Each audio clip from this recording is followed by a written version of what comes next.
I did something 6 months ago that I genuinely thought I would regret. I took my work laptop, a 2-year-old ThinkPad that I rely on for client work, development projects, and everything in between, and I wiped it. Not reset, wiped.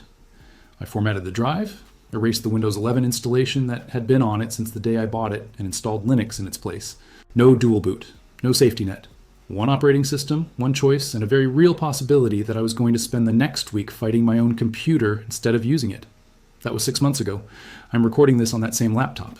And I am here to tell you that my productivity has, by every measure I can track, roughly doubled. This is not hyperbole. This is not a marketing pitch. I'm going to walk you through the specific changes, the specific numbers, the specific frustrations I had to work through, and the specific reasons why I am never going back.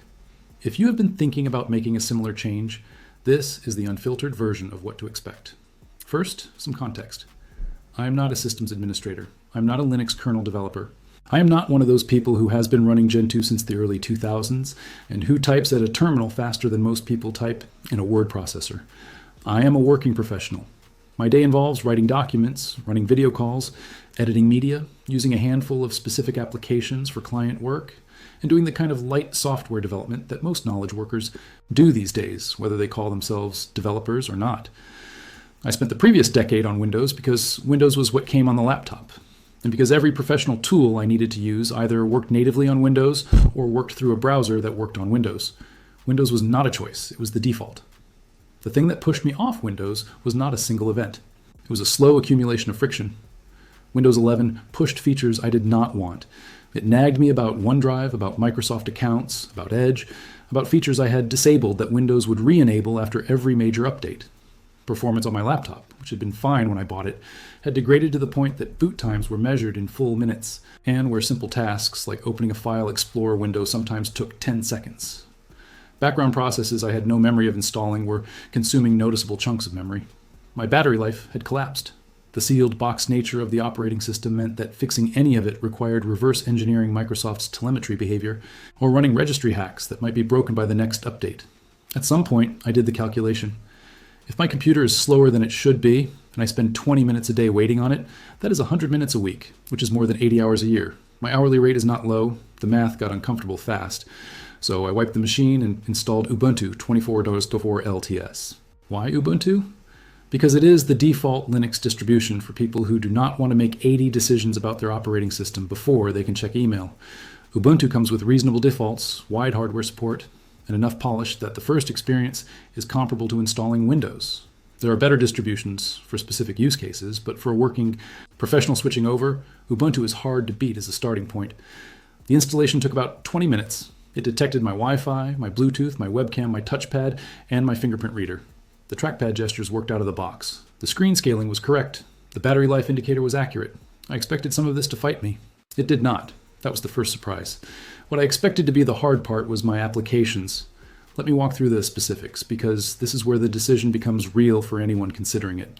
Browsers were trivial. Firefox is native on Linux and has been for 20 years. I had already been using Firefox on Windows for the last few years. Because of the privacy improvements I mentioned in an earlier video, bookmarks, passwords, history, all of it synced over. No friction. Chrome is also available, as is Brave. Nothing to do. My Office suite was my biggest concern. I use a mix of Microsoft Office and Google Workspace, depending on the client. Google Workspace runs in the browser, so that was a non-issue. Microsoft Office is a different story. There is no native Microsoft Office for Linux. There never has been, and Microsoft has shown no signs of ever building one. What I had to decide was whether to use LibreOffice, which is a free and feature-rich open-source Office suite that can open and save Microsoft Office formats, or whether to use Microsoft Office in the browser, which Microsoft provides as a free web application that looks and feels very similar to the desktop versions. I ended up using both, depending on what I needed. For anything that involved complex formatting, I used Office on the web, which is pixel-perfect compatible with what my clients see. For my own internal documents, I used LibreOffice, which is, once you adjust to the slightly different interface, actually a more capable word processor than Microsoft Word in certain ways. Video calls worked. Zoom has a native Linux client. Microsoft Teams has a web client that works without limitations. Google Meet runs in a browser. Slack has a native Linux application. Screen sharing works. Camera and microphone work. I expected problems here and found none worth mentioning. Development tools were the easiest transition of all. Linux is the native home for most modern development tools. VS Code runs natively, Docker runs natively, Git, Python, Node, Ruby, Go, Rust, all of it installed with a single package manager command. Actually, the truth is that for anyone doing any kind of server-side or web development, Linux has been a more productive platform than Windows for at least 15 years. Windows Subsystem for Linux, Microsoft's solution to this problem, exists precisely because so many developers were fleeing to Linux for better tools. Running Linux directly is just removing the translation layer. The one area I had real friction was, predictably, specialized tools from specific vendors.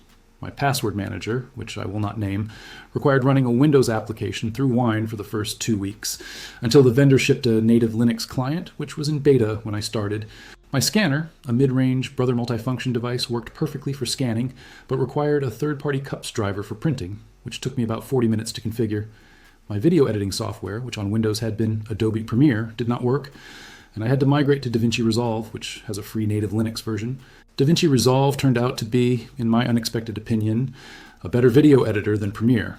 It took me about 2 weeks to rebuild muscle memory. Those were the frictions. They were real. They were not zero. They took about a combined 10 hours of setup over the first 2 weeks. Now, the productivity claims, because I made a very specific claim at the start of this video, and I want to back it up. My laptop, under Linux, boots in about 11 seconds from pressing the power button to a usable desktop. On Windows, the same laptop booted in about 90 seconds, and that was on a good day. For me, that is 79 seconds I do not waste in the morning, every morning, roughly 250 working days a year. Call it 330 minutes or 5. And a half hours, just from boot time alone. That is 1 billable hour per every 8 weeks. My battery life went from about 3.5 hours of real-world productive work to about 6 hours. Not because Linux is magic, but because Linux is not running the background processes that Windows runs. No search indexer, no telemetry agent, no Defender running constant scans, no OneDrive sync, no Cortana, no Edge updater. The CPU sits quiet when I'm not using it. The fan almost never runs. The laptop is cool to the touch, even after 8 hours of use, which on Windows it never was. My memory footprint dropped roughly in half. With an IDE, 2 browser windows, a dozen tabs, a terminal, Slack, and a video call, I idle at about 6 gigabytes of RAM used. On Windows, the same workload was 11 to 12 gigabytes. The difference means I can keep more things open without swapping to disk, which means less waiting for applications to respond. Application launch times are faster. File operations are faster.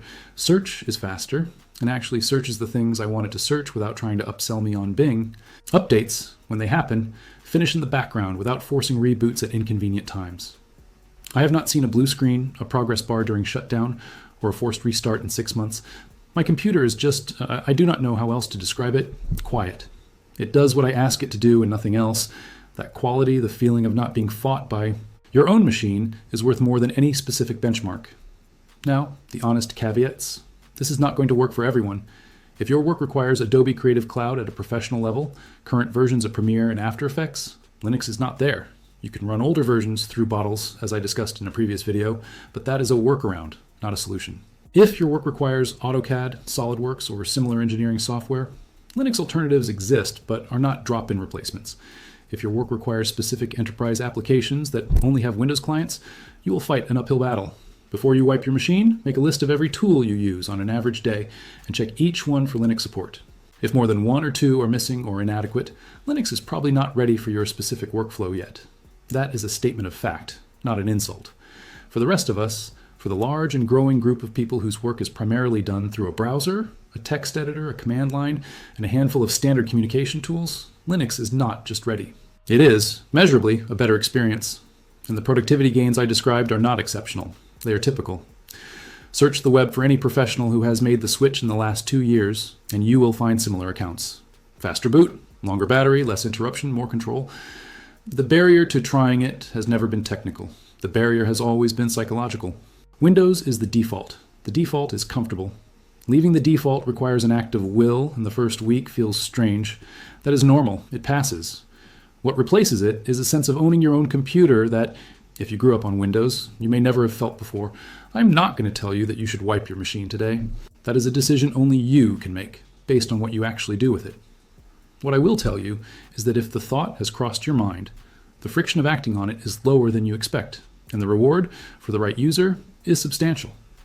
The laptop in front of me right now was the same laptop 6 months ago, with the same hardware. running a different operating system, and it is, in every measurable way, a faster, quieter, more useful tool for me today than it was then. Subscribe if you want the deep dive on how I configured Ubuntu for professional work, including the specific settings, applications, and workflow tweaks I made in the first month. That video is coming next. And in the comments, I want to hear from anyone who has made a similar switch, or who is thinking about it, because the practical details of these transitions matter more than any philosophical argument. The more we share, the easier we make it for the next person to decide.